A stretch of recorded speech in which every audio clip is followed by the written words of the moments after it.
people, council chairperson, the council secretary, the drivers, and the ADC to come and just witness. Why didn't they just get drivers to take those ambulances where they were? And if you look at the number of ambulances, yes, we can say, yes, it's a good thing. But that's what I've been talking about, that budgets are being presented. And when money is collected, from ZRA, it is, channeled to the central treasury. And the central treasury is mandated to spend those monies on health, equipment and facilities such as ambulances. So the question is that why should we be making parades about things that people are supposed to be doing, So CDF is not a game changer. It's a priority of the UPND government, It's good that it's impacting positively communities across the country, those that can afford. But again, if you look at some of the populations of these communities, for example, Mandevu has about almost 150,000 voters, and we're just talking about voters. And if you look at CDF now and where it is today, that's like maybe 1.5 million US dollars. So now, if you're talking about 150,000 people, to be affected by 1.5 million dollars, that's a joke.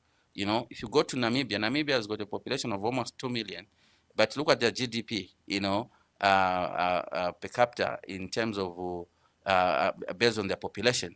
So if we want to look at things, we need to look at what impact they're having. If we're not having an impact, then that's a challenge for us to actually change the course and do things differently. Indeed. We have the nightmare of load shedding that has affected our country for the last 2.5 years. And we don't seem to have any solution in sight. We recently heard the government say they've scaled down on exports. Today's statement by ZESCO is even more alarming. They were exporting over 500 megawatts, and now they are exporting only 106 megawatts. The underlying factor is still they are still exporting power. Do you see any solution in this budget to resolve the crisis of load shedding? And troubling is that load shedding has affected our economic growth, and you touched on it. Where is this economic growth coming from? Yeah.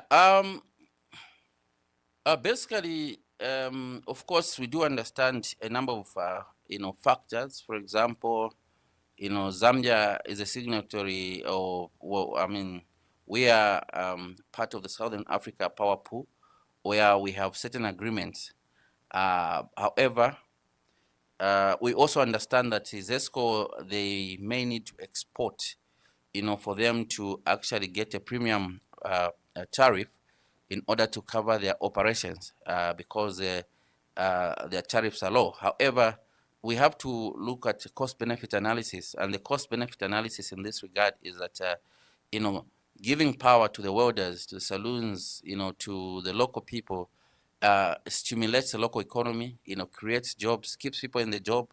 If we give power to the manufacturing industries that have been suffering, it keeps jobs around. So based on the cost-benefit analysis, it shows that we are not supposed to be exporting power, but we're supposed to actually have the power in the local economy so that we can protect jobs. We can protect businesses that have been struggling and closing because of lack of power.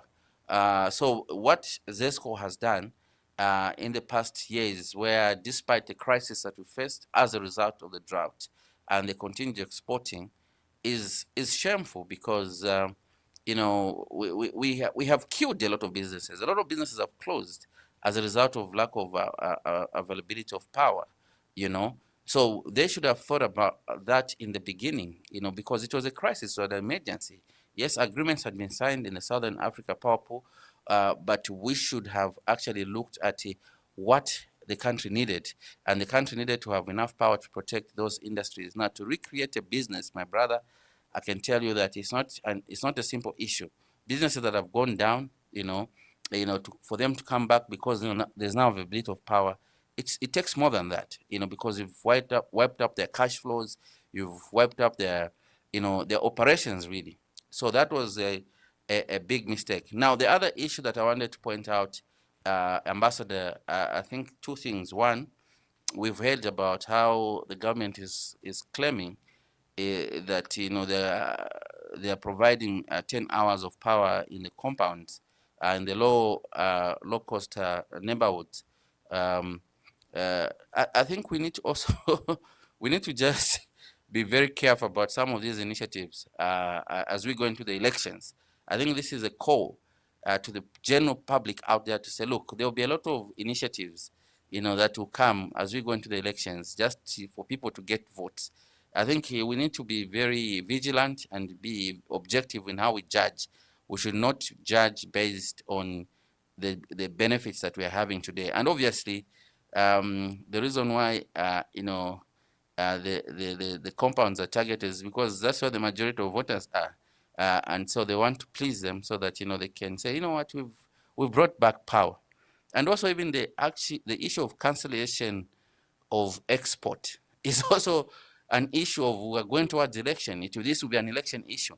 But I'm very happy, that looking at past history, Zambians cannot be fooled. In any event, Africans cannot be fooled anymore. One of the interesting aspect, Ambassador, that I was looking out for in the budget, outside these other things I'm looking at, was in terms of road infrastructure.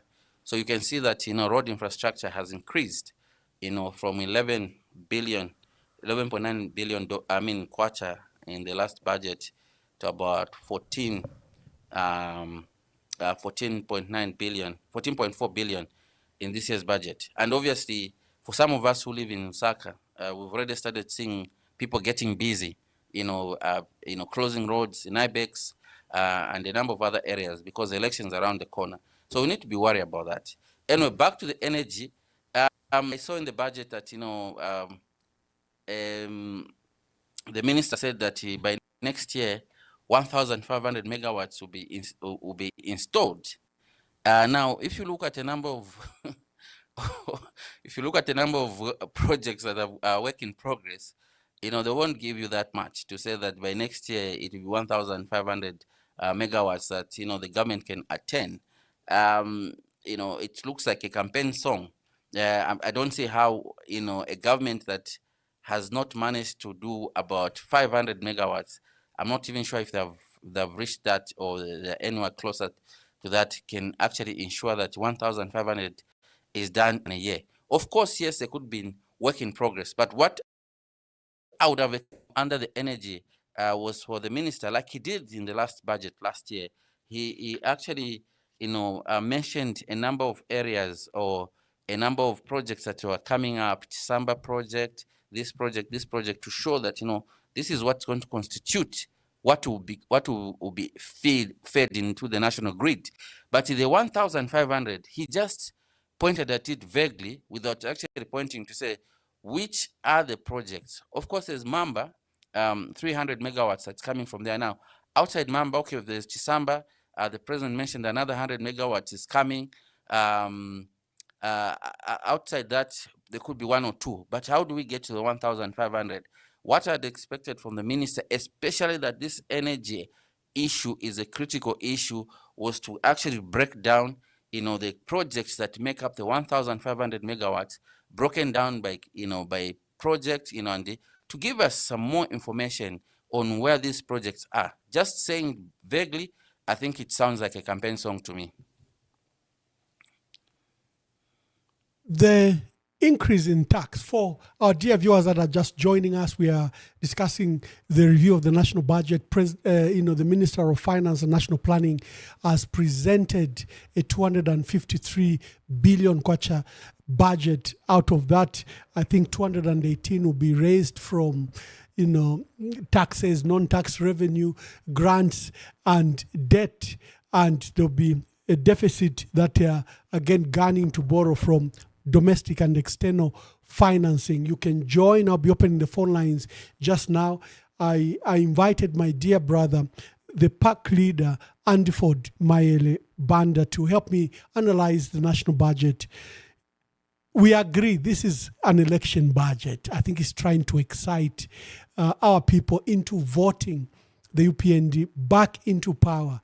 look at their measures on, they've scaled down on power exports from 512 to 106 megawatts of power that they are now only exporting, releasing up to 400 megawatts of power back into our national grid.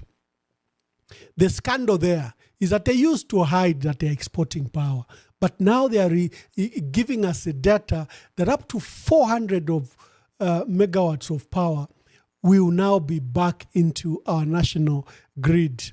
ANDYFORD, beyond the loss of businesses, the loss of enterprises, and the loss of revenue to our people, and just a maddening effect that this has caused the last 4 years, the issue of load shedding. They were exporting the power.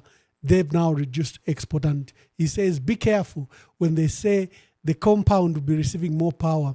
This is where the voters are. They would wink our people.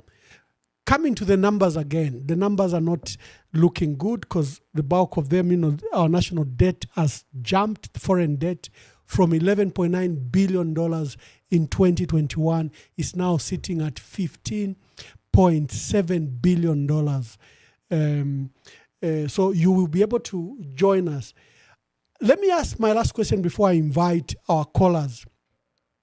The minister has announced that he's increasing the fees, number one, for citizenship fees. If you are applying for passport, NRC, and citizenship, the fees will go up. Visa fees, remember, we have had a huge loss of money in visa fees because the president and the UPND government has allowed up to 38 countries to enter our country in a visa-free manner. And these are major places where we get our tourists. US, Canada, China, India, all these are now entering our country free. But the visa fees are up.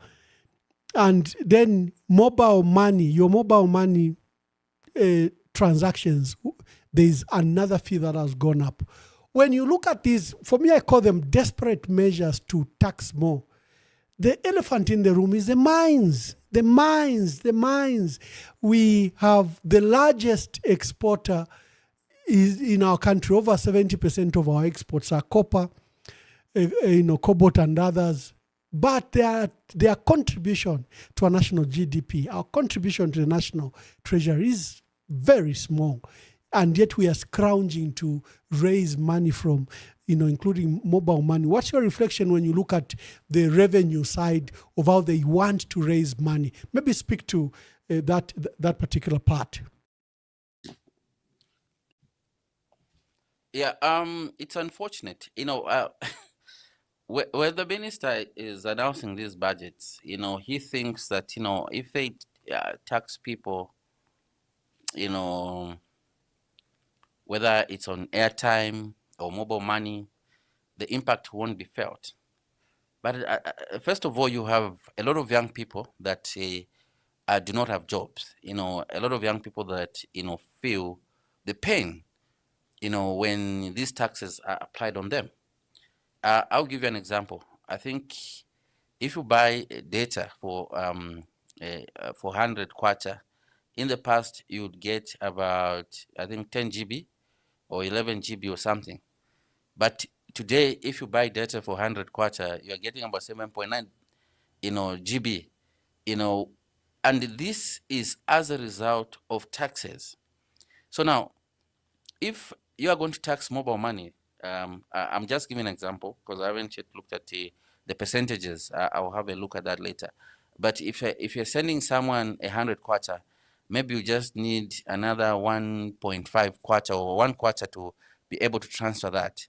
Now, so the idea of taxing more, you'll find that you might need to actually spend 2.5 kwacha to send money over 100 kwacha to somebody.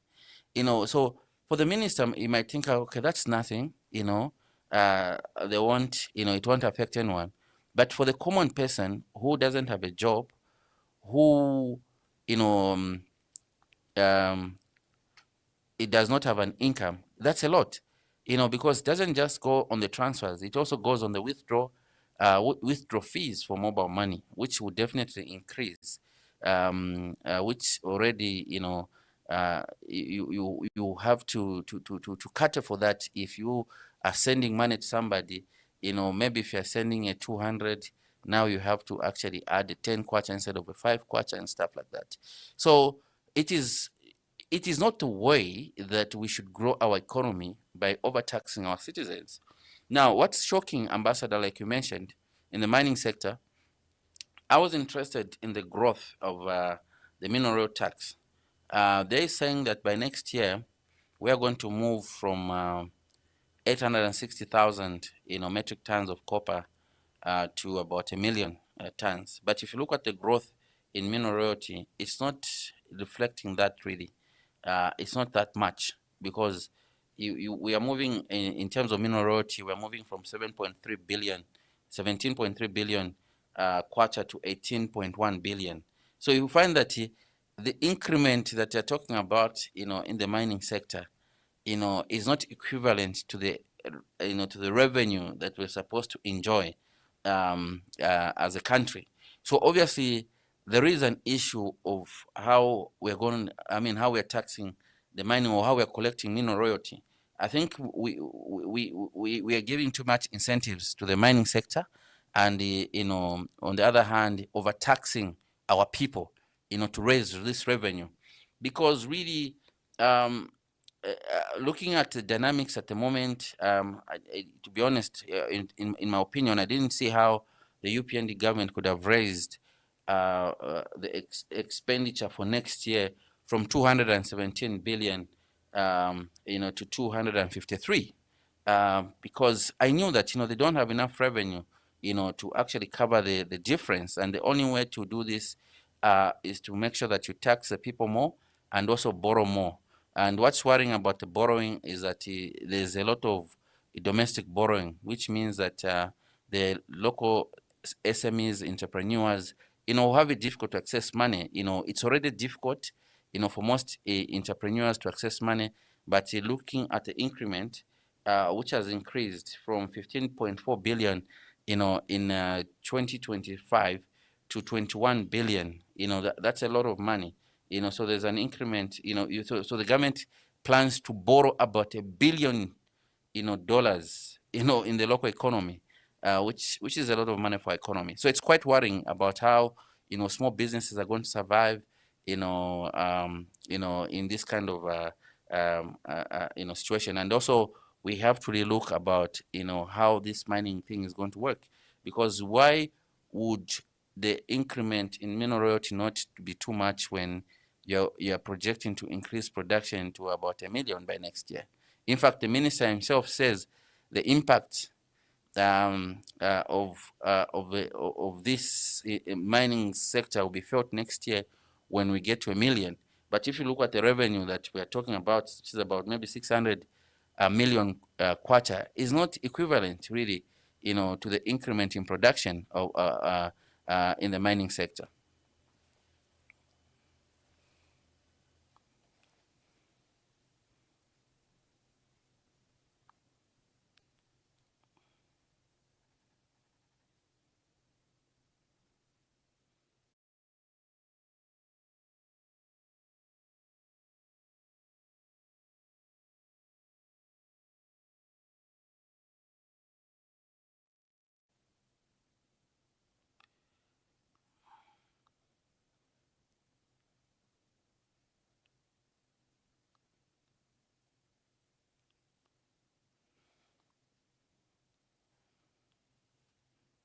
Yeah, sorry, my volume was off, so I was just trying to sort that out. Thank you. Okay. Yeah, we have the first caller. Caller, please tell us your name and where you're calling us from. Good evening, Mwambani. Good evening, my tribal cousin Anderson Banda. This is ANDYFORD, BANDA. calling from ANDYFORD Banda. Mayele ni mwana wa malume huyo. You know the Billies and Bandas, we are tribal cousins. Yeah. I have two questions, but allow me in just a few seconds. I want just to say what I have in my mind. Today's budget, Bamwamba, it has made Zambians to lose hope. This budget, and when you look at the last speech for the president, the last presentation in parliament, This is more like a catchy copy speech. There is no hope for the Zambians. It has just brought more misery on us, especially on energy sector where we have been struggling. Zambians are struggling because we cannot develop this country when we have challenges in energy sector. I was expecting that they are going to pronounce that Kafue Gorge Lower is now full to the capacity, so that the monies which that Kafue Gorge was supposed to generate more power. But what we have heard, Kuliwa Msokotwane, they are just promises, and having a budget where you depend on the donors and so forth, that budget and towards general elections, that is another issue. So the questions I have, I've got two questions for my tribal cousin. It's on accountability. How will government guarantee transparency and timely disbursement of the Constituency Development Funds, CDF, giving the past delays and misuse reports at a local levels? Then two, it's about debt and sustainability. With Zambia's rising debt burden, how does this budget strike a balance between borrowing for development and ensuring long-term fiscal sustainability without overburdening citizens with more taxes? Thank you. Okay, that was our first call. Honorable Banda, maybe we'll be taking this calls as they come in. Just have a reflection on that call from Mr. Zephaniah Piri.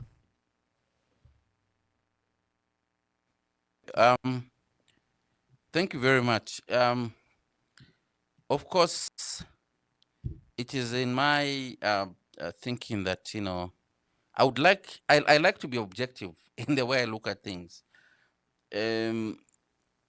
First of all, I do understand that the drought that we had 2023, 2024 was quite severe, and obviously, it will take time, maybe 2 more rain seasons, for us to have actually enough water to be able to run, all the generation, the hydro power stations, properly. Yeah. However, like I mentioned, this emergency had to be tackled in 2 ways. First of all, because it was an emergency, the government did not need to continue exporting power so that they can protect the local economy. The second thing was that there was supposed to be, the government should have been moved quickly at the time, to ensure, that SMEs that needed financing in terms of energy products, solar and stuff like that, are helped. And I think for South Africa, this is what they did correct. In as much as they still have challenges with the load shedding, I think one of the things they did correct was to actually, obviously, the South African financial services sector is quite robust, and it moved in and helped the government sort out, that area. So, and I want to agree with you, Mr. Piri, my cousin, that the budget really did not give a lot of hope in terms of, what the government really plans to do in the energy sector. I think the budget presented a situation where we really have to be prepared to be in this situation for a long time. I really don't think the budget has got, the government really has, a disruptive idea of how they want to sort out, the electricity problem. Apart from, because it's election, they have to cut down the exports and also give those that they were targeting to vote for them a lot of power, which is not correct. Now, how do we talk about accountability? Obviously, going to an election, I can tell you for a fact that I suspect that, there'll be a lot of disbursement of CDF, in timely manner. However, the issue of accountability, that will be questionable. And I can tell you that the next CDF, I think, will have more problems than any other CDF in terms of accountability, because it's an election, but money has to be spent so that the government should be seen that they are working. And this is how African governments operate. This is how African people, operate, especially those that, have not done what they're supposed to do. Now, in terms of debt sustainability, it is clear, when the PND government came into power, they talked too much about how the PF mismanaged the country by overborrowing. However, you have seen that, the debt stock has been increasing from, in the last 4 years of them being in power, from 3 billion, 11 billion to about 15.7 billion US dollars. So they've accumulated a debt of over 3 billion. That's external debt. Obvious domestic debt as well is increasing, because even in this year's budget, they plan to borrow a gross, obviously part of it is refinancing, but debt, net, domestic debt is about, 21 billion, which increases the debt. It's about 900 million, US dollars. So there's no sustainability in there, and the fact that, they are taking out money that's supposed to be to stimulate the economy, and so that they can collect more taxes, it doesn't make sense, really, because that money. Imagine if 900 million was available for the SMEs, of course, okay, let's say that the government takes up, 450, the SMEs 450 million US dollars. That money can stimulate the economy. The government doesn't need to always be the ones that, are investing money in the economy. So there's no sustainability there. Then it is also about our economic structure. I gave an example earlier. The government talks about producing 860,000 tons of copper, which majority of it obviously is owned by, foreign companies. We can put it even about 90%, it's owned by foreign companies. Then the artisanal mining company, those that hold artisanal licenses, they're producing about 8,000 tons, So it means that most of the people that are producing the copper are foreigners. So when they make the profit, they're repatriating the profits to develop their countries. So now, if we want to see more revenue being generated, if we want to see an economy that is stimulated, we need to reverse that. We need to start reversing that, so that we have more of our people, participating even in the mining sector, because that is our main economic activity in this country for now, in as much as we want to invest in other areas. But it will be difficult for us to invest in the agricultural sector, for example, if we don't generate enough revenue from the mining sector, which is, a low-hanging fruit for now. Thank you. When you hear government already is parodying some so-called success, that, for example, they'll be achieving 1 million metric tons of exports of copper and copper production, you and I have already looked at that we are getting very little revenue. So this doesn't in any way benefit us. They are saying that they will begin to work on the Zambia-Tanzania interconnector for the electricity, so that beginning next year, Zambia and Tanzania could be sharing power. Whoever has power can export to the other. They'll be installing 15 acro bridges, and this appears now to be the big one, that they'll be employing 3,500 teachers and 2,000 health workers. And then the famous CDF that has been increased from 36.1 million to 40 million. And of course, then the taxes that will be increased against citizens. These changes, do you think where we are and the amount of time that Honorable Msokotwane has had, he presented the 2021 national budget, 2022, 2023, 2024, 2025. Now is, the budget is already 5 years. Is now at his last budget, the 2026 budget. Will this in any way change the current status of the economy, the current status of despair in the nation? Well, it will be a facade, to think that anything is going to change. Obviously, as you may be aware, Ambassador, is that there will definitely be some investments that, will be done to try and blindfold the voters to think that the government is busy and they're working. But the actual change won't really happen. Actually, when you talk about the Zambia-Tanzania interconnector, I didn't see, I think I need to be corrected, but I didn't see a figure, allocated to that. So, and you see, these things have been there, for quite some time. So I'm not sure whether they're trying to incorporate a private investor, to take up that, or is it ZESCO, but I didn't see a budget for that. So there is no detail on how that is going to happen. Now, when you talk about employment of teachers and nurses, there is a report that was done by the World Bank where they projected that Zambia needs about 10 million jobs in the next 25 years. So ideally, we're supposed to be producing like 400,000 jobs, per year. So this idea of employing, yes, the health sector needs, people to work in there. The education sector needs the teachers, but this is not, an employment initiative. This is just to cover the needs, of the teachers, to reduce the pupil to teacher ratio in the, in the education sector, to make sure that, our mothers are able to give birth, to children that are being attended to by professionals, in the health sector. But it is not the idea of sorting out the job issue, because already that report came out last year. Already this year, our targeted job, should have been not less than 400,000 people to be employed. Now, for us to be able to employ 400,000 people per year, and we are not talking about those that are not employed already. We're not talking about those that, have jobs, but poor quality jobs and poor quality, earnings. We're not talking about that. But already, as we speak today, we are supposed to be producing 400,000 jobs per year.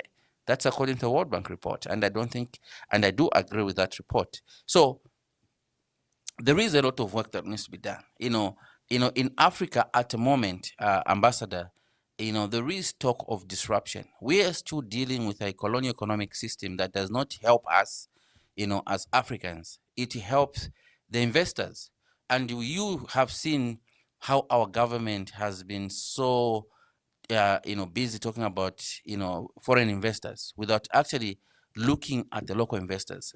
Now, for us to be able to start resetting the economy, we need to be serious about talking about how Zambians should own the economy, whether it's cleaning businesses. How do we allow foreigners to come and, do cleaning businesses in this country? How do we allow foreigners to be involved, in block making? How do we allow foreigners to be involved, in travel agencies? How do we allow foreigners to be selling second-hand vehicles? So if we really want to stimulate our economy, and if we really want to make sure that we create more jobs, we need to actually reset the economy and ensure that it's owned by the people. And I was on another platform early this week, and I said, look, the UPND claims that they have, fixed the economy.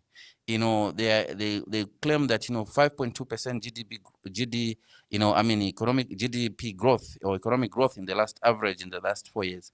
But the question we need to be asking ourselves that who is in that 5.2%? Is it the Zambian people or it's the foreigners?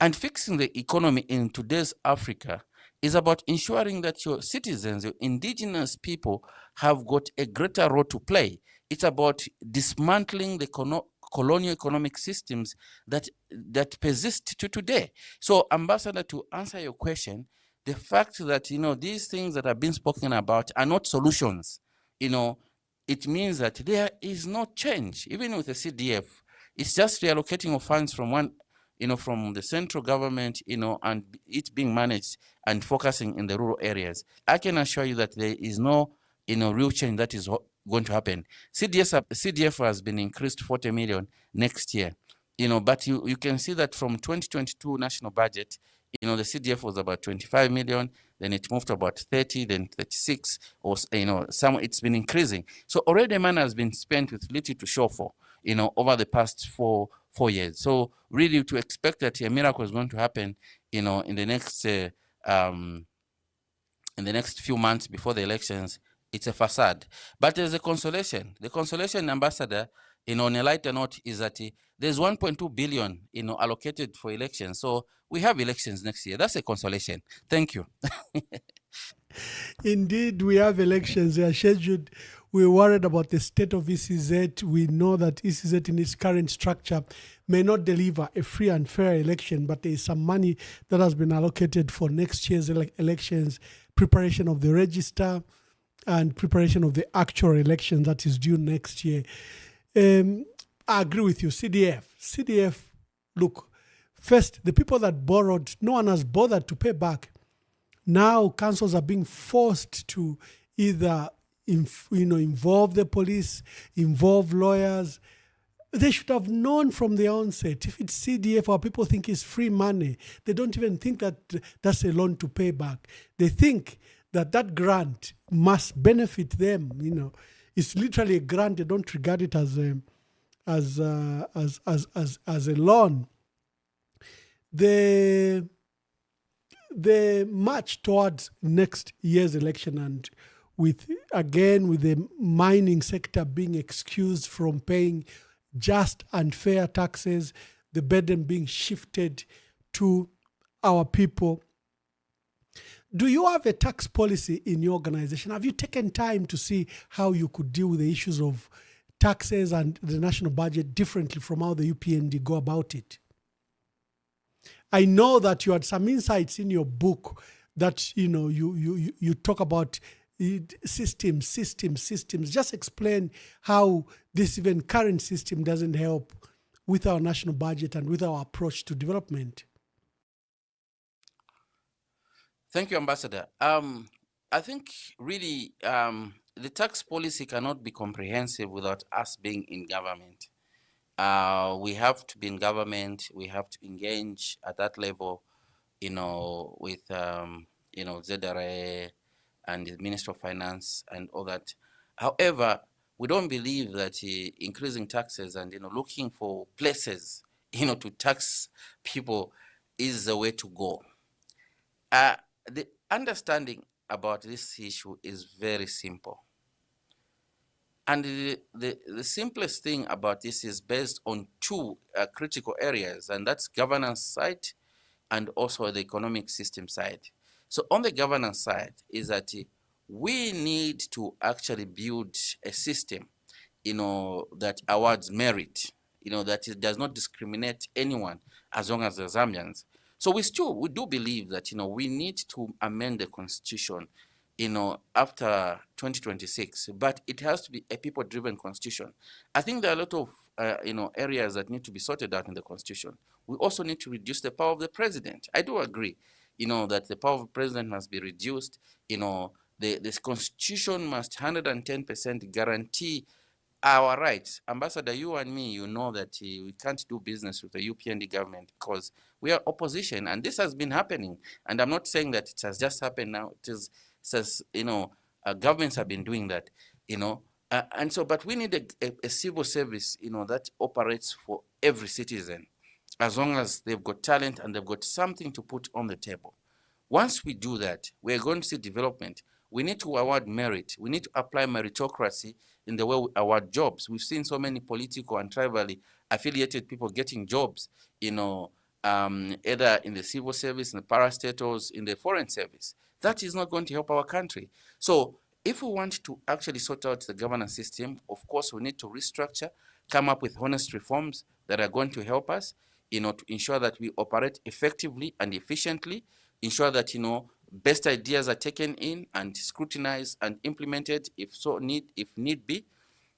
Then we are sorting out half of the problem. But if we're going to have a civil service, that only looks out for the interest of those that are in power, the political party in power, then we have a problem. And this is one of the things that, when people voted for the UPND, they hoped this is one of the things that they would actually change. They thought President HH was going to come up with serious reforms, opposed to, bringing cybersecurity, enhancing cybersecurity, law, making it draconian. No, people expected reforms that would actually make, a government operate effectively, as opposed to a government that is only serving the interests of those that are in power. On the other side, Ambassador, in order for us to increase taxes, we need to actually ensure that we stimulate the local economy. And I think I've been laboring on this point even in this program. And to do that, we need to restructure our economic systems.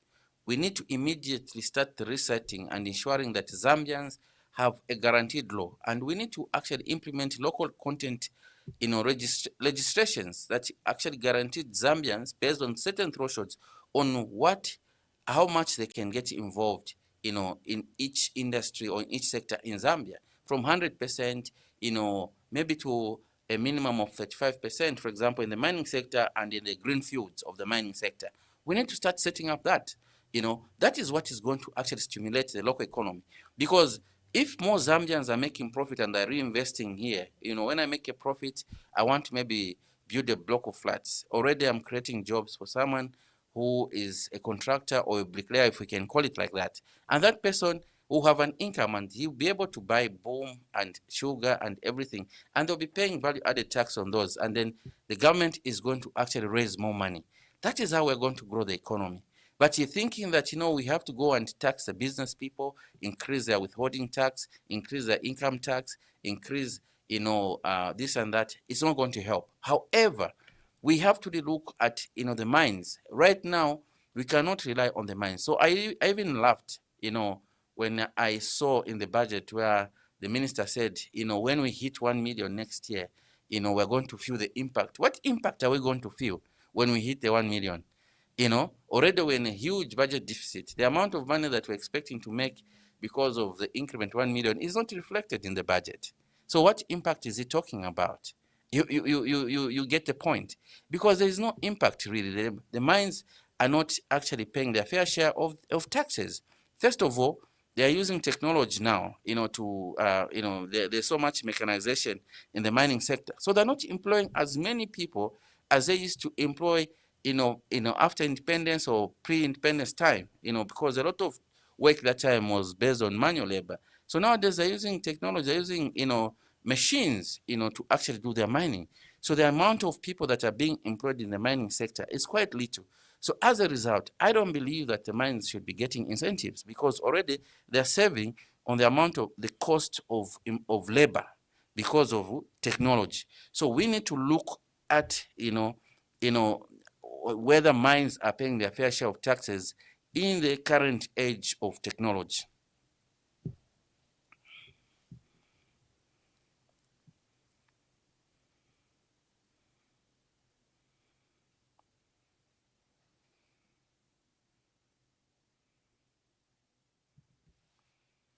Did I lose you? Yeah. For our dear viewers, please make your call. I saw that my main line was off, so it's been switched on. You can ask ANDYFORD any of the questions. We are discussing the national budget. What is your reflection? Make the call. The line is now open.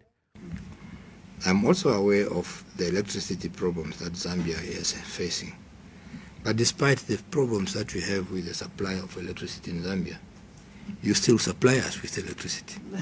Again, you would have said, we cannot sacrifice our power when we have shortage. But you still give us. Katima Mlilo town, where I come from here, is supplied with power from Zambia. When you have a power outage here, we also have power outage. But that's the brotherhood we are talking about, the neighborhood we're talking about. And we should only be grateful and continue to exist in this manner. You spoke also about the Bals-Bendola Lumbumbashi corridor. I want to tell you on. My dear brother ANDYFORD, the perception by the president, I think he's been talking about the tantamount policy that will not allow people to get free things. We've seen his many senior people saying the culture is different. People have to work hard, and they have to work hard for their, for their livelihood. But there are no jobs provided. And now when government begins to call our people lazy, what comes to your mind where we now, the reason things are bad, that our people are just not working hard? Well, I think there's a lack of understanding. And to just add to what you've said, Ambassador, when we talk about Zambians must have a role to play in the mining sector, they say, who has refused them to play? Who has refused Zambians to actually do the cleaning? So, we have to protect our people. There is no two ways about it. We have to protect our industries. Ambassador, you know that in China, there is no Facebook. They have their own, social media platforms. And the reason why they don't want to bring Facebook is because they don't want to destroy their local industries. There are many areas that are protected by the Chinese. If you go to South Africa, you cannot buy second-hand Japanese vehicle because they don't want to destroy their, motor industry, by allowing, second-hand vehicles in that country. You can't even drive a Japanese vehicle, for example, if if you receive it from Durban port, you'd have to put it on a carrier and maybe get it in Trokweng border in Botswana or somewhere in Malawi. I mean, sorry, not Malawi, in Zimbabwe, because that is what the economies that that have grown. That's what they do. You can't just dump your goods in that area unless you are allowed. And if they're producing more, you can't allow those goods that are being produced locally to have competition with the foreign goods. You saw what happened with the Ulendo, which was owned by local people, Zambians. But we failed to protect Ulendo and allowed Yango, which is a foreign and highly capitalized company. It cut down on pricing and all those kind of things. And, Ulendo had to die. And, we've heard this story from even local Zambians saying, but they have to compete. They have to compete.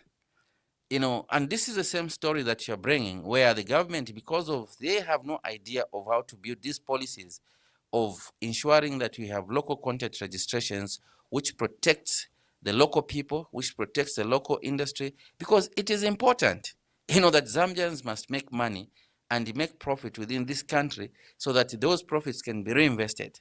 It is important, that a number of these industries must be protected for Zambians.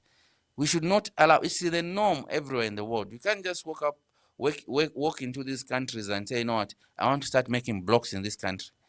I mean, who told you that, the people that you want to, where you want to go and make blocks, they can't do it?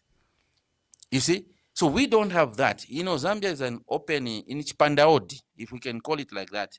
Nichipandaodi. People just get in, do whatever they want, whether they want to do poultry, whether they want to sell second-hand clothes, or they want to sell second-hand vehicles, they want to have piggeries. Foreigners, they come with capital. Zambians don't even have access to capital. The government takes out all the money. So how do you expect Zambians to participate in the economy? So it is lack of understanding by officials in government. That's why they say Zambians are lazy, because they're eating. They're eating, and because they're not thinking to say, okay, how do you build policies that can protect our people? And that's a challenge that we have right now. So we have a group of people that may not understand how to protect their own people so that, the local economy can thrive. And like I insist again, for us to collect more taxes, for us to stimulate the local economy, Zambians must be guaranteed a role. They must be protected in a number of areas.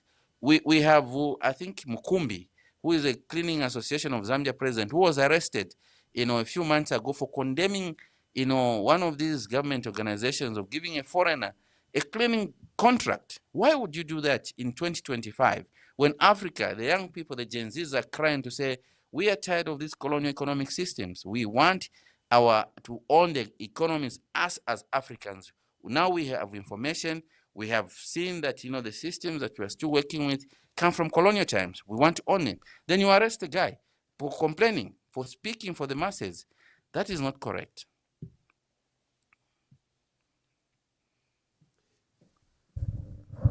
Yes, indeed. Yes, indeed. Colleagues will be winding up. I don't know where the callers are. I apologize that my phone was off. The main phone was off. I didn't realize, but I've since switched it on. We were discussing the national budget. It's one of the series of reviews we are doing this week. We know most of you are still appreciating the details, but we thought that we could blow the whistle. We could start by some of our highlights that we've seen, and I brought Honorable ANDYFORD MAYELE BANDA to help me with review of the budget. And I think he's gone through the budget. First of all, it's an election budget, so we recognize that it's an election budget, trying to make quick appeasement, But we've also agreed that this budget is not transformative in nature. Even the ambitions of jobs that are being created in the health sector, 2,000 jobs and 3,000 jobs in the education sector. These are mere recruitment because they are just ballooning the wage bill for the public sector. They are not real jobs that are being created by industry. This is jobs that are created because of recruitment.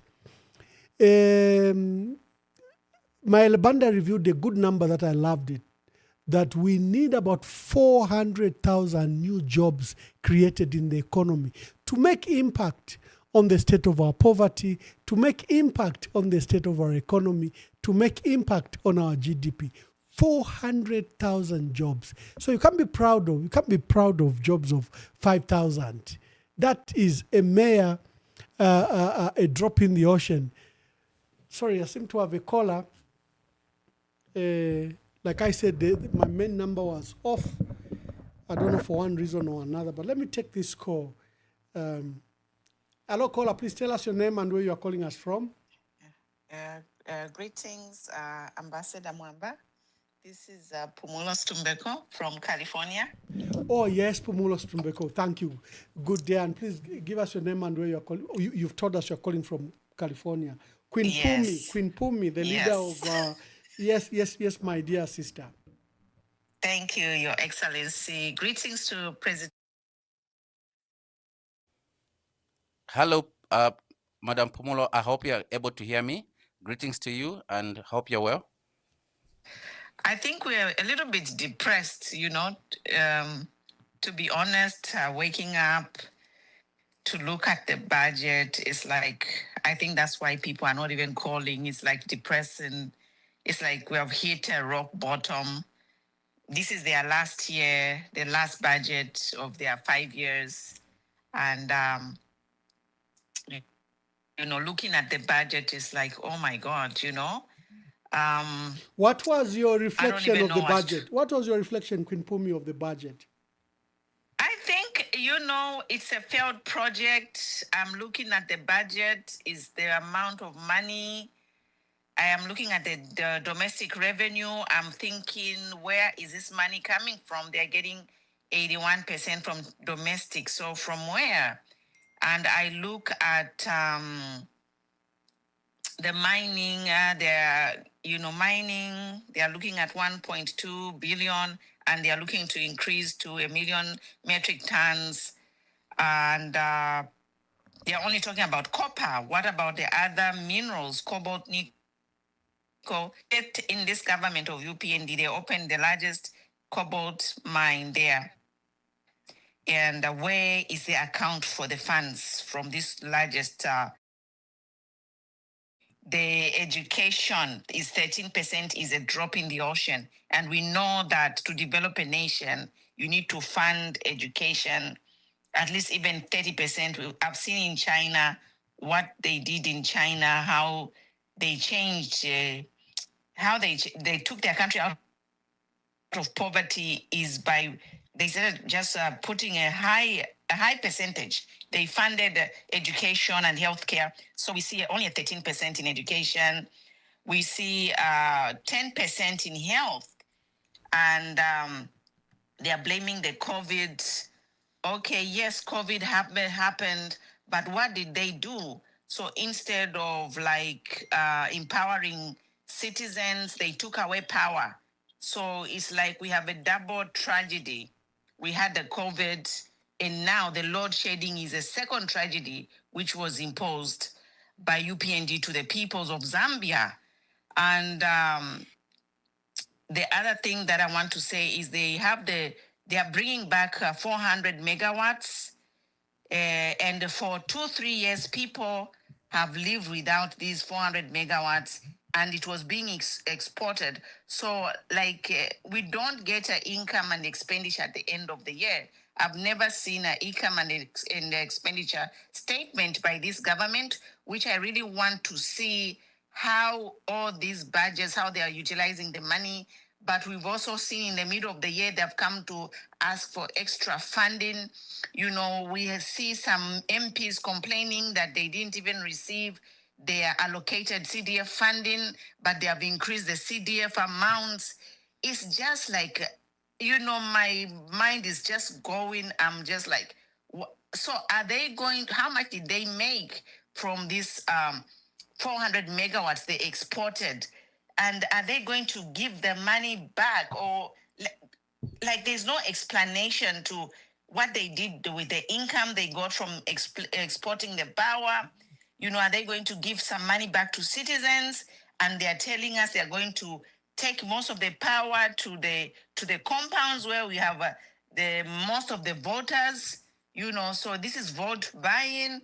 So I have so many questions. I wish the Minister of Finance himself can have an open meeting and we can just ask him questions, because I don't know. Thank Everything you. is in disarray. Thank you, Queen Pumi. I'm grateful. Thank you, Queen Pumi. Thank you. Thank you for that contribution. Hello, caller. Please tell us your name and where you are calling us from. My name is Owen Mdenda, Ambassador Mwamba. Yes, Mr. Mdenda. Make your contributions or I'm questions. calling you from Lusaka. Okay.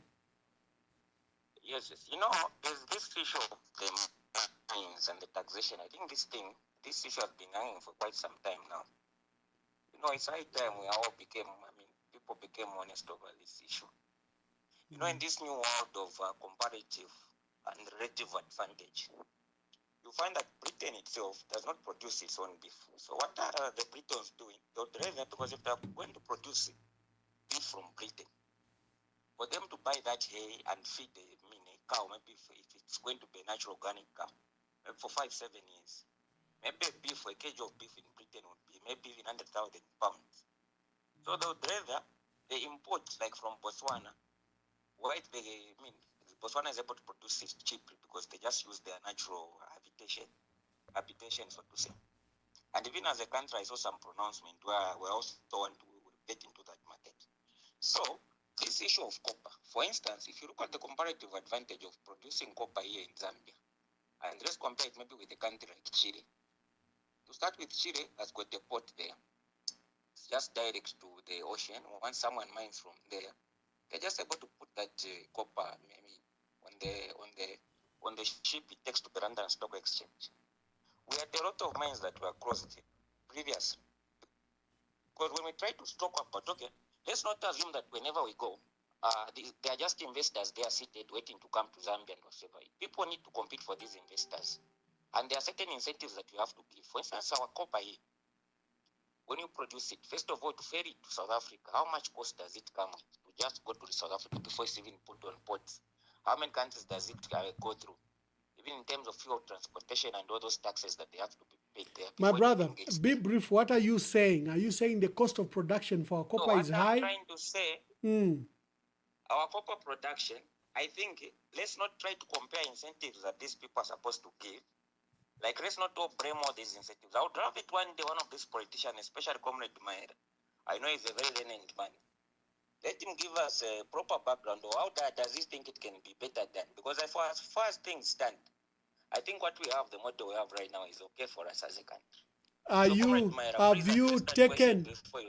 Have you taken time to study what has happened in the DRC? You can advise Comrade Ambassador.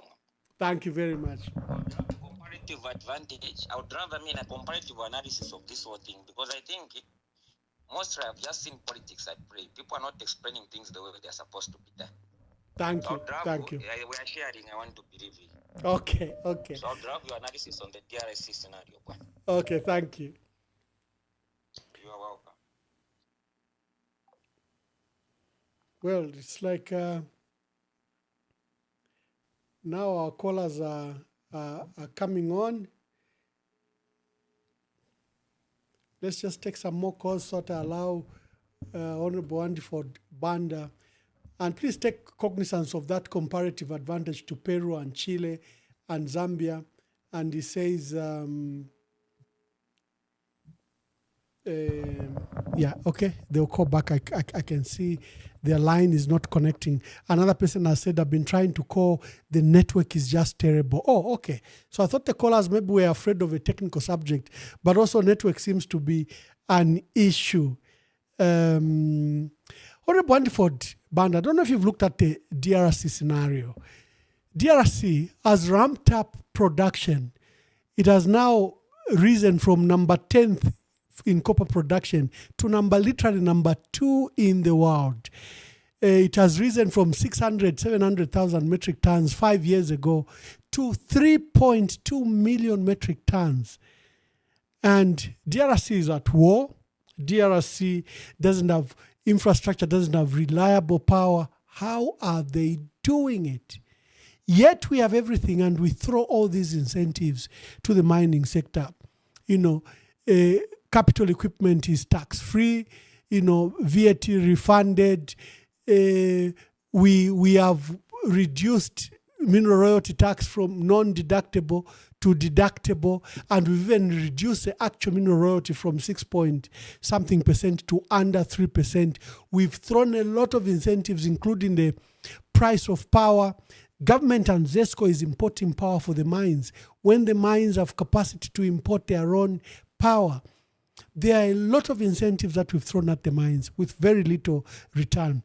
Our caller was saying, maybe you have to look at what Chile's production could be lower. What are your views there?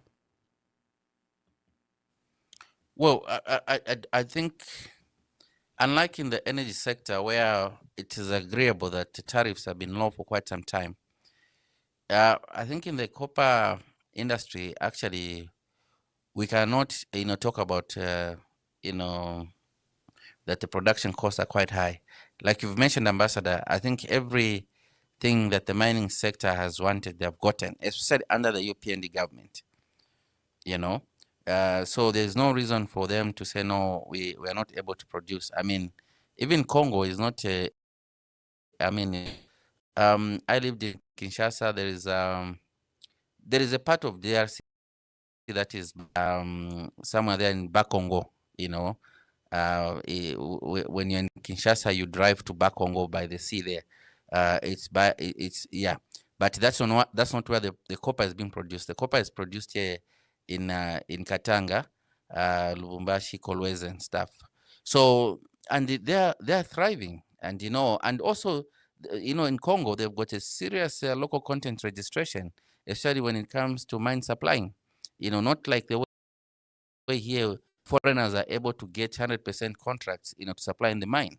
So I really don't think we should worry about that. And the other issue that, Ambassador, we should not think that the cost of production here, is what makes, the government, to give incentives. I don't think it is a cost of production. I think we just have a group of investors that are dishonest, that don't want to actually, who think that we, the people of Zambia, don't deserve, to get our fair share of the revenues from the mining sector. The other issue is that we need to understand the dynamics of the industry right now. And the reason why actually the prices are going up is because, the demand for copper is growing as we go because of energy transition, and there will be more demand for copper. So what we should be doing actually, instead of giving incentives to mining sector, to say, for once, once this demand hits the top, how do we benefit as a country? You must remember that from the 1920s, even in the 1960s, there's been various episodes where demand for copper has gone up, but we as a country has not benefited. The government, they know, they have this information. We all know that where we're going in the future, one of the reasons why we have all these investors, whether it's port, why Barrick is investing over $2 billion in expansion, FQM, and why the Chinese are dewatering at Shaft 28, why suddenly you have, old mines being opened. It's not by accident. It's because they're positioning themselves, for energy transition. The copper prices are going to go up. So what we need is a country that is not going to say, you know what, time up, it's now time for us to benefit. We should not even be thinking about comparing ourselves with anyone. The copper prices are projected to go up because, copper demand is projected to go up in the already now, because of energy transition. Pomulos Tumbeko, yes, I do agree with you that the budget is quite depressing. Like Ambassador mentioned in his opening remarks, is because it's not transformative, and 5 years. So depressing because you say, wow, I mean, it's already 5 years of the UPND. They have presented their last budget and nothing has changed. The debt keeps going up. Domestic debt, keeps going up. Crowding of funds from the domestic market keeps going up. And nothing is changing. And the populations are growing. What we need is something disruptive. I do agree. We need to invest in the education sector, and we do agree, with the UPND on the free education. But we also need to ensure that we have, quality education. We just don't want to produce people that can speak English, and when investors come, they say, no, you don't have, local expertise. So it's quite urgent that we raise enough resources, to improve the quality as we have provided for free. Yes, educate people, but what kind of education are we giving them? How many times have we heard this thing to say, you don't have local expertise? So how do we deal with that? We give quality education, and to give quality education, to increase the budgets, we need to raise more revenue. Raising more revenue will not come by actually crowding out it. We need to actually restructure economic systems so that, we start, empowering our own people, to run the economy. I agree with you again. If you look at, the increase of production that the UPND are projecting next year to 1 million, and I mentioned this earlier, and if you look at the increase in mineral royalty, you find that the difference is it's like there's no increment, which is also depressing, really. And on the energy sector, I think there's one issue that the UPND likes to say, there's net metering. And I was thinking, Ambassador, that, what? I think it's high time we ask them real questions about this net metering. How many megawatts of power have they generated from net metering, and how many customers do they have? Because you can just be talking about net metering, but there's nothing that's happening there. Maybe it's not an initiative that anyone is taking up. Maybe it's not even working. It's just in speeches, because they are not giving us more details on how many customers or suppliers have they signed up on net metering, and how many Sorry, Mr. megawatts Banda, of let me power have just see they if I can take produced. the last caller. Hello, Sure. caller. Please tell us your name and where you're calling us from. Ambassador, Yes, sir. thank you so much. I've been trying to call, but really, finally, I've gotten through. I don't know. I was even accusing Zixta to say they've done something. You see, this budget, Ambassador, is so depressing. My name is Jafet Munaninga. Hello? Yes, we can hear you. Yes, my name is Jafet Munaninga. I'm calling from Choma. Thank you. We can hear you. Hello? Make your contribution. We can hear Yes, you. sir.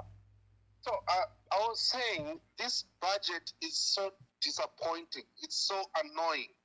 I don't know, maybe it's because it's the last budget, but you see, we were expecting this government of ours to do more. But the problem that I find is that it's like they're now suppressing the citizens with taxes, And really, when you look at Airtel transactions, they are saying, no, they are increasing the taxes. Look at the majority voter, they are surviving by, say, maybe $2, $3 a day, and then you want to impose all these taxes on them. People were expecting to hear about the pay as you earn. I think that has not been touched. So basically, I like how Mr. Anson, is it Anson? ANDYFORD, Anson Banda? MAYELE BANDA, yes. ANDYFORD Banda. I think this man is too brainy, you know. I like the way he's articulating issues. Well, I think he's doing the most. And I thank you so much for bringing this man.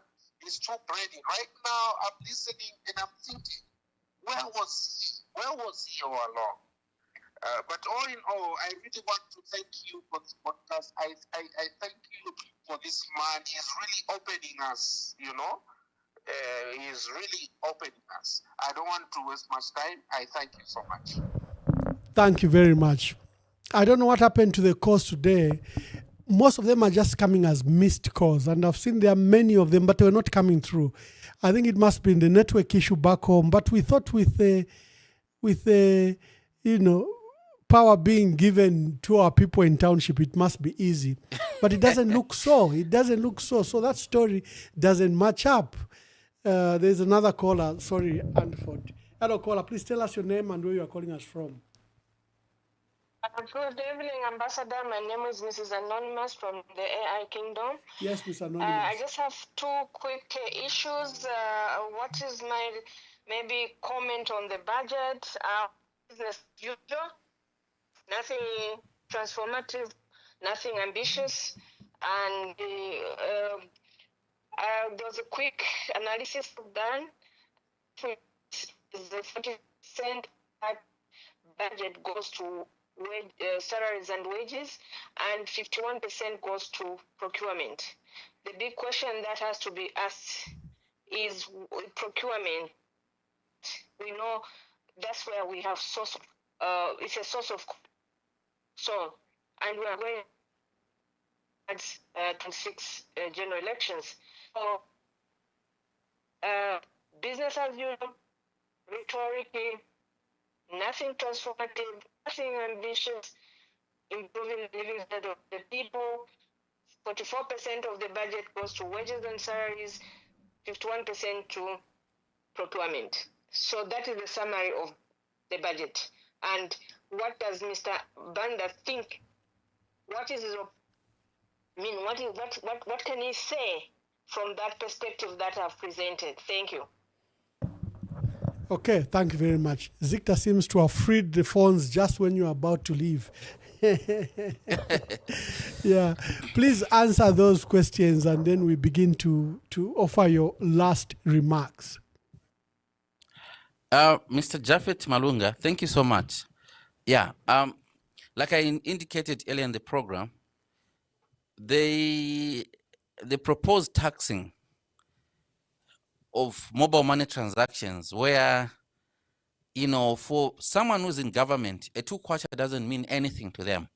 So they think that if they impose that, on an ordinary person where a 2 kwacha means something, you can buy talk time for 2 kwacha, by the way. So you are taking away that privilege from the person by taxing them, because you want to raise money, which you don't have, to finance programs to win an election. So you have to make them suffer, and then you have to create a picture as if you're doing something so that they should vote for you, which is not correct. It's quite depressing. But the consolation, Mr. Malunga, in the budget is that there is 1.2 billion that is going to elections. So let's be consoled by that small figure there. It is a game changer. The 1.2 billion, which is general elections, it is a game changer. So let's be consoled by that and make the right decision next year and bring about people that actually can revolutionize our Zambian economy. And thank you so much for your complimentary message. I really appreciate it. It's very encouraging, and we look forward to continue engaging with you. Mrs. Anonymous from the AI Kingdom. That is a very good analysis. I want to be honest that I have not gone through those details as I was preparing for the program. But obviously, the 51% on procurement is clear. You know how African governments do when they're going to an election. They get busy, in procurement. However, we cannot afford in this time and age to have governments that are going to just think about elections. You know, I listened to President Hakainde Hichilema's speech in Parliament, and you know, obviously he was trying to paint a good picture of what the UPND has done in the last, 4 years or 4 years plus.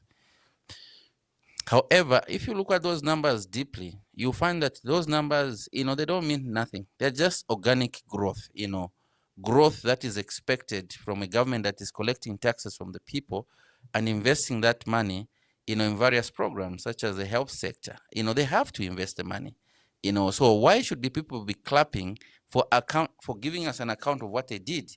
Because where else was the money going to go? So there is no revolution. There's nothing revolutionary that has happened in the last 5 years of the UPND budgets, and maybe that's why people are saying they're depressed, because really time has flown, and we are here. The UPND has presented its last budget, which has increased domestic borrowing, putting more pressure on the entrepreneurs who cannot access that money for their businesses. So it's quite depressing. So my comment really is that we need to restructure this budget, so that it can have more areas where, are impactful on the people. Because whatever is in the budget, it's the same template that we've been using over the past 5 years. If you look at I looked at all the budgets from 2022 up to today, you find that the template is the same. They're just changing figures. Nothing has changed, So, and it could be a template that has been used by previous governments. So it's quite depressing, really, that already time has flown. And one depressing thing, Ambassador, that I did not mention was the fact that the UPND government, when they came into power, they spoke about debt restructuring, and they've been in power for 4 years.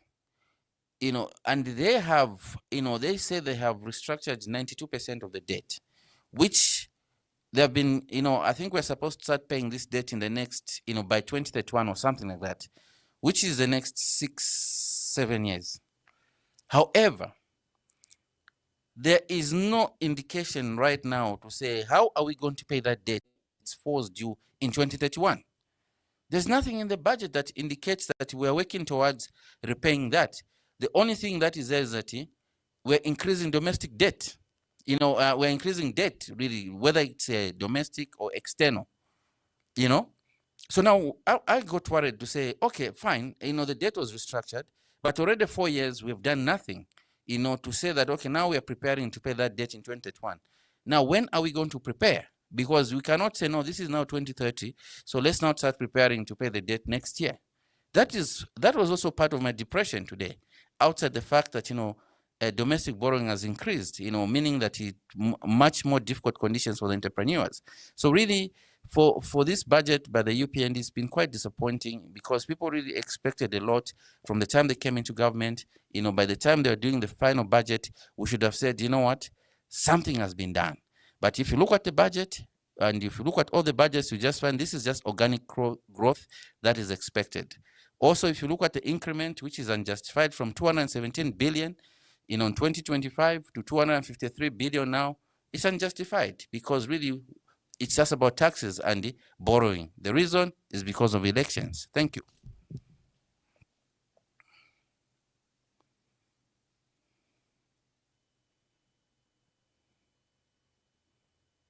ANDYFORD Mayele Banda is the one we're hosting today to review the national budget. I've lined up various voices to come and speak to this budget. This budget is very significant because it's the last budget before we go to elections. This is Musoko Twane's last budget.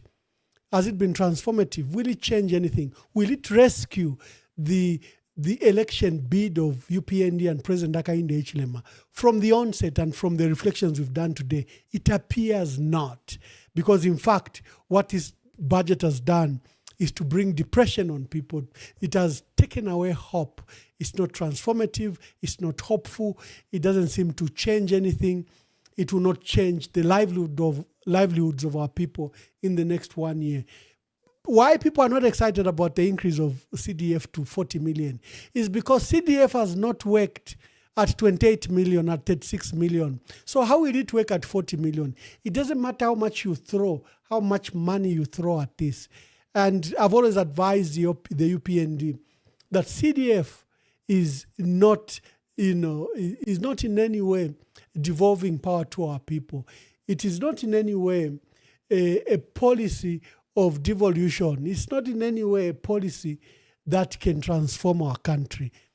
There is a development plan, I think, that is easier if and CDF is a very small component, very, very small component in the devolution of power to the local and districts, not in the manner they've approached, thinking that CDF will be the panacea of development.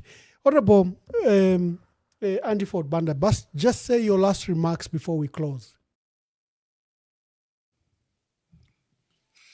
Thank you very much to all the callers that tune in. Unfortunately, due to technology, we couldn't get a lot of calls, but the ones that have come in are enough to actually assess what people think about the budget. It's unfortunate that the UPND have presented the final budget, that has not really transformed. There are 5 budgets have not really transformed the lives of the Zambian people. And I think that the only consolation that we can get from the budget, I'll insist, is a line item called general elections, 1.2 billion. I think let that be the game changer, as we go into 2026. Otherwise, we should not give up as a country.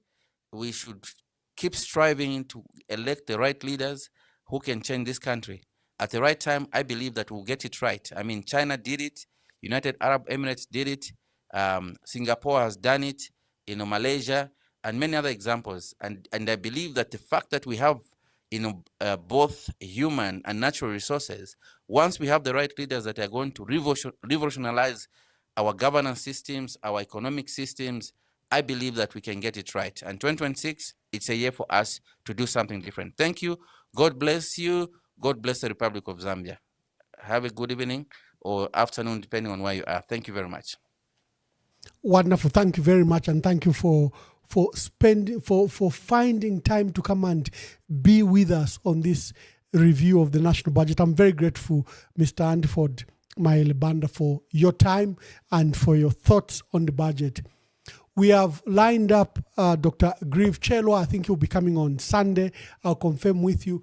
We have Honorable Mtoto Ekafwaya.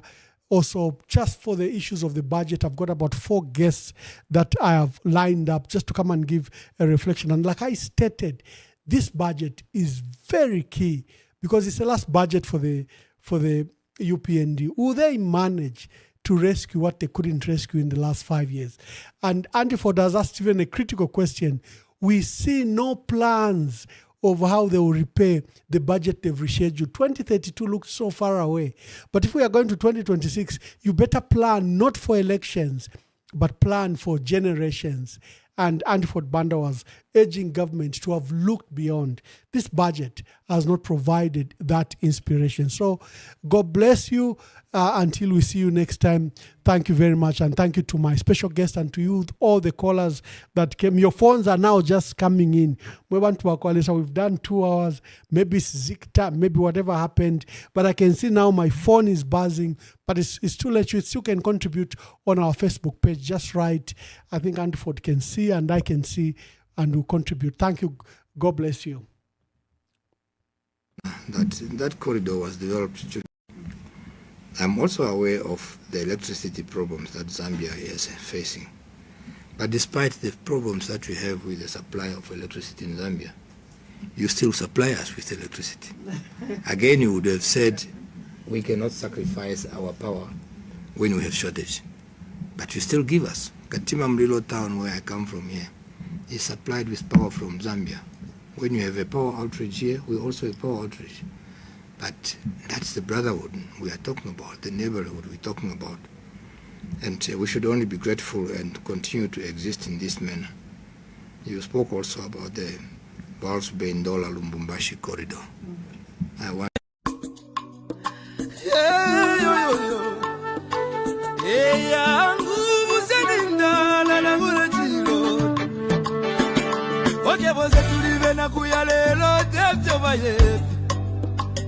Amita pendwa ya vintu ifisume vyoza kula kuibukisha Kana depotimo Wimbo wa temenu wa katongi Awazunga watita katongi Nakula kuibukisha kateka Kaibuku muna kapona Nese koshove pamenso Yangu ama umebaya Iyaba Iyaba ume Iyaba ume Iyaba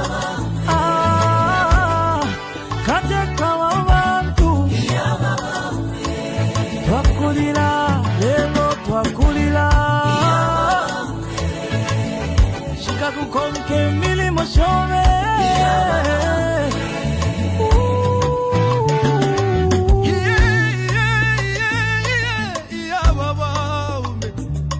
Ale filamba Fiena minta pengo sile Deti kume mo pula dolole avale Lilo wingi Ise kwa wingi mwakwete Ise so wingi mwakwete Mwaya mwende wino tata wesu Katushi muchi wakege Wali bomba kale Lomba mwatu jatuleli lake Mpanga chiba Benda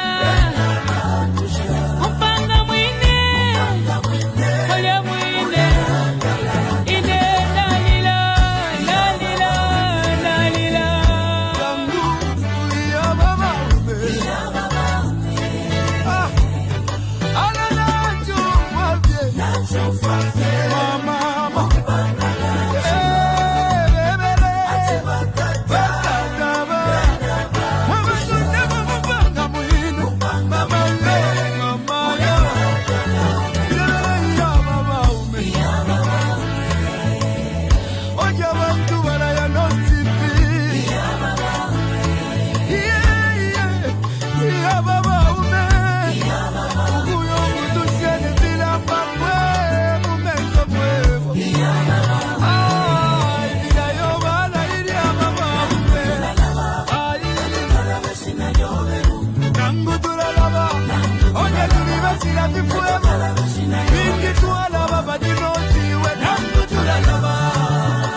Ukula bevyo wachito bwingi Ibisebo wapagiri obwingi Ukuchinjo lusako kumoneko busaka Mama Utituwa na basiani Chakwa katuse